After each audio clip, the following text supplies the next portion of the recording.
денешната пресконференција. На 26 февруари 2020 година во Македонија беше потврден првиот случај на COVID-19. Нема простор за паника.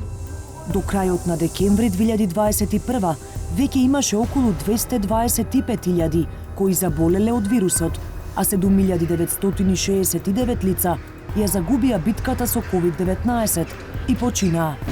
Го користиме крајот на декември како референца, затоа што од тогаш датираат последните официјални податоци за вкупниот број починати во земјава. А податоците покажуваат дека регистрираните смртни случаи од COVID-19 не се целосниот црн биланс на кризата.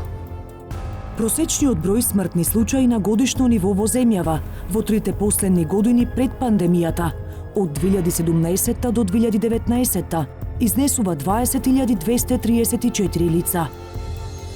Во 2020 првата година од COVID-19 пандемијата, според податоците од Државниот завод за статистика, починале 25.049 луѓе.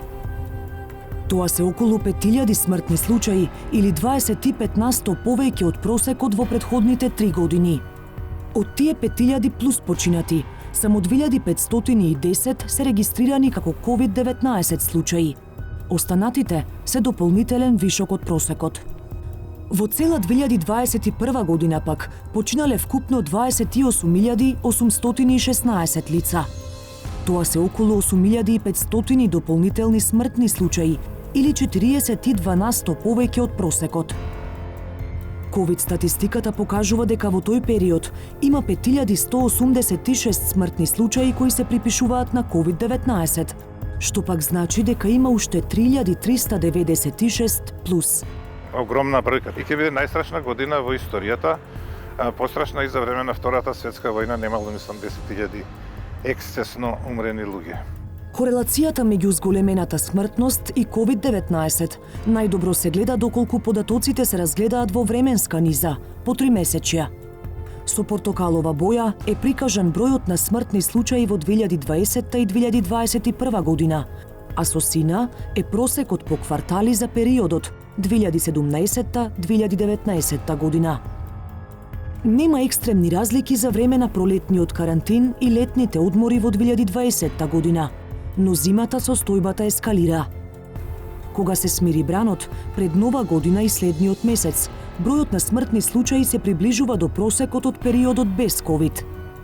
Но по мартовскиот и априлскиот бран во 2021 бројот на починати повторно значајно расте и останува таков до крајот на годината. Причината за ваквото движење на црната статистика, според микробиологот Пановски, во голем дел треба да се бара во олабавувањето на мерките за влез во земјава и дозволата за свадби на затворено. Имате илјадници смртни случаи заради една таква одлука, кај што здравствениот систем не беше спремен на брзина во еден месец, и тоа сред лето, кога имаше одмори, да ги прифати тој голем број, таа експлозија на болни. Ако се стави на купче, од почетокот на 2020 година до крајот на декември 2021 починале вкупно 53.865 лица, наспроти очекуваните според просекот 40.468. Тоа е разлика од 13.397 смртни случаи, односно 33% повеќе од просекот.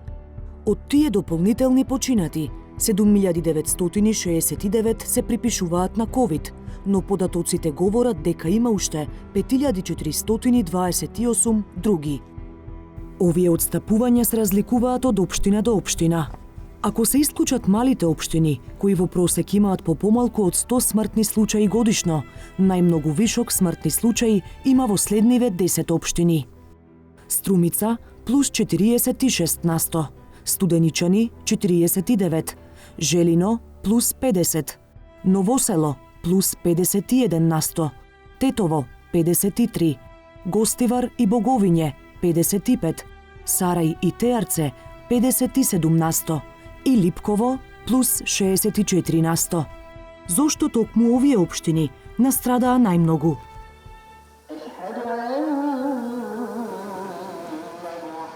Kam kui siitä, kam katonare. Vaisen pikorona si bishin ma piskupia ja me jalat si heksin ispita buutis ja toi.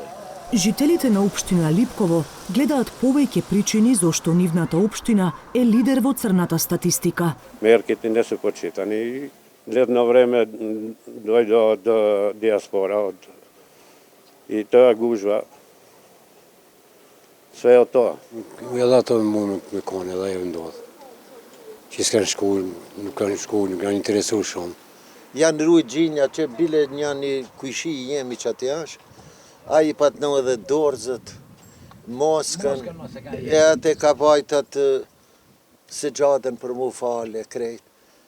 Me për la, për një javë ditë vale, kur thanë shkoj. За разлика од првиот пик, кога Липково беше жариште на COVID-19, сега состојбата е помирна. Парастоварен е и единствениот здравствен дом во општината, кој во цела криза работи со само 3 екипи. Директорката сепак тврди дека и тогаш и сега секој што имал потреба од лекарска грижа ја добил. Но проблем, вели, бил скептицизмот за COVID-19. Se në opinion jenë përcjell shumë informacione, ndoshta edhe dezinformata, se mu më ka ndodhur kështu, tjetrit ashtu, po pse kjo kështu më ka ndodhur mua, këtë kam pas këtë terapi më kanë dhënë, do thotë këtij personit familjarit ja kanë dhënë këtë terapi dhe ka vdek. Një farë lloj frige unë kam pa, frikë më shumë. Kështu që edhe kanë ndoshta e kanë sjell situatën shëndetësore të smutve deri në atë pikë që mos ka mujt mu intervenu. Сите од Липково што имаат потреба од болнички третман се носат во Кумановската болница. Но Мифтари признава дека и тоа не одело лесно. A fakt që ka pas vrull, shumë ka pas, do të pika kulmi I pandemisë, shumë ka pas pacienta edhe s'kan pas kapacitete edhe do të objektet shëndetësore, spitalet, ku t'i vendosin. Do thotë ekipet tona kanë shku I kanë dërgu në për korridore, thëshin po I vendosin pacientat se nuk kanë ku t'i vendosin. Кумановската беше една од најпогодените болници во првиот бран на пандемијата. И покрај напливот од болни, директорката на болницата, Снежана Захариева, тврди дека ниту еден пациент кој имал потреба од хоспитализација не бил вратен дома. Овде кога сме хоспитализирале со средно тешка клиничка слика, тоа се нашите можности. Значи, ние немаме централен довод на кислород, што не значи дека сме ги оставиле без кислород. На кислородни боци тоа беше додатно оптеретување на целиот персонал, меѓутоа имале кислороден третман. Но респиратори немаме, например, не сме терциерна установа, затоа треба додатен обучен кадар. Значи, она што како општа болница сме требале да го пружиме, сме го пружиле.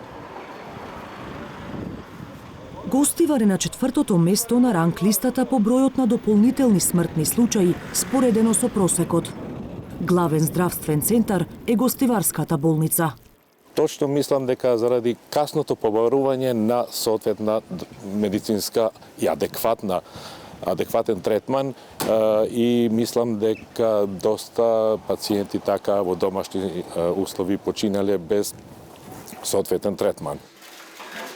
Раководителот на инфективното одделение во Гостивар, како и директорот на болницата, причината за зголемената смртност ја гледа во задоцнетото барање медицинска помош.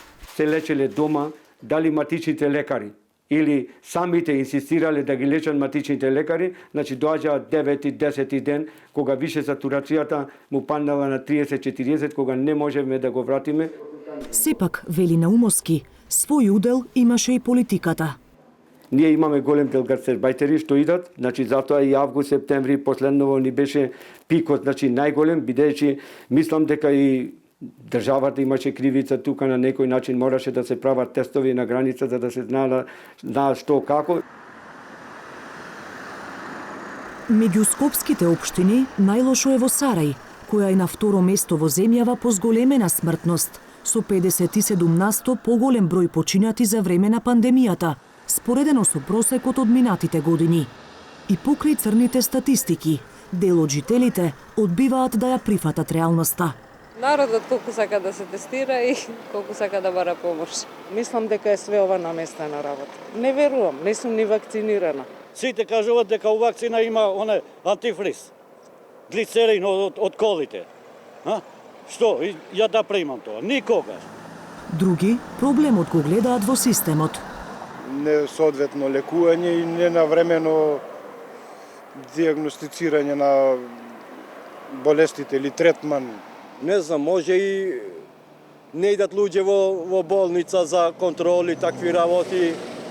И ако идат таму, треба ред да се чека со сати, знаеш. Во Сарај нема здравствен дом или поликлиника, па единственото место за помош се матичните лекари. Од август месец наваму беше катастрофа, значи состојбата беше многу тешка.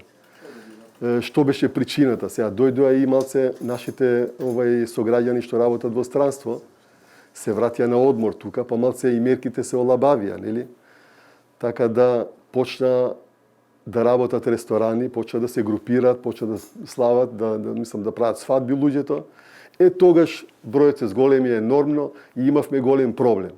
Голем е бројот што не сакаат да се вакцинираат, значи многу од нив има страв од вакцината. Според Сали, за зголемената смртност во Сарај, освен ковидот, влијаеле и другите болести, но и начинот на лекување на болните во ковид центрите. Не може да менаџира ковид пациент еден специјализант, што е, например, на офталмологија или ОРЛ или друга специјалност е некоја. Немам ништо против колегите. Меѓутоа, секако друго е некој што ќе се занимава со таа проблематика, пошто претежно се тие пациенти што имаат со респираторни заболувања, нели? Затоа и смртноста малце верувам дека играла улога и овој момент. Секоја општина, секоја болница си има своја приказна. Зошто токму кај нив имало далеку повеќе смртни случаи и од вообичаениот просек, но и од остатокот од земјата, иако сите се соочуваа со иста болест. И доктор Пановски смета дека причините се повеќеслојни, од опременоста на одредени болници до стратегијата на државата. Да затворите болници за сите други, да не примате во болница ако е ковид негативен за други прегледи, или ако е ковид негативен да не го примате во ковид центар, а тоа очигледно има ковид, па го лечат амбулански или не знам каде, зашто ПСР тестот, како што кажав, не се покажал. Тоа се влијае. Меѓутоа најмногу влијае веројатно самата организација на системот и се беше подредено на ковидот. Да успееше таа подреденост, не успеа ни таа. Бидејќи сме и со ковид на лошо место и до ден денес бројот на смртни случаи е висок, особено на болничката смртност. За потребите на оваа сторија, 360 степени побара интервјуа и од неколку надлежни во Министерството за здравство и Комисијата за заразни болести. Од различни причини не добивме позитивен одговор на поканата. За сега останува непознато на што се должат големите разлики во бројот на починати по општини, но и зголемениот број смртни случаи во кои ковидот не е наведен како причина за смрт. Такви или слични анализи беа најавувани неколку пати, а додека да се направат, ќе остане фактот дека во првите 2 години од ковид кризата државата изгубила близу 13.500 граѓани повеќе, отколку што можело да се очекува според просеците од претходните години.